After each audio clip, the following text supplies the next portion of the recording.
শেখাবো খুবই খুবই ইম্পর্টেন্ট একটা জিনিস, যেটা না শিখলে আপনার লাইফের হয়তো অসম্পূর্ণ কাজ রয়ে যাবে পুরোটাই।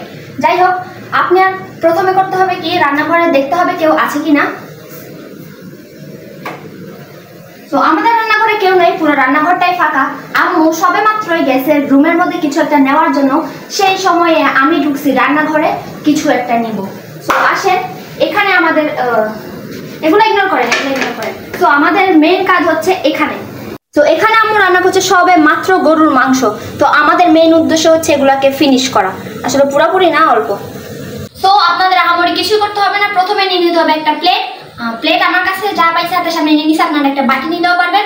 আর লাগবে একটা চামচ। চামচটা আহামরি সুন্দর না, বাট কাজ চালাইলে হয়েছে। সো আমরা এখন এখানে যতটা পারবো গোস্ত খাবার নিয়ে নিব। আলু চলে আসছে, থাকা আলুও মজা, সমস্যা নেই। এখন মেইন ইম্পর্টেন্ট কাজ হলো গোস্তটা এমনভাবে নেড়ে চেড়ে রাখবেন যাতে আপনার আম্মু কিছুতেই বুঝতে না পারে যে এখান থেকে কেউ অনেকটা মাংস নিয়ে নিছে। তারপর এটা আবার সেমভাবে রেখে দিবেন। তো এখানে অনেকগুলো রুটি রাখছে, আমার কাজটা আরও সুবিধা হয়ে গেছে। আমি এখান থেকে রুটি নিয়ে এখন এই মাংসটা দিয়ে খাবো।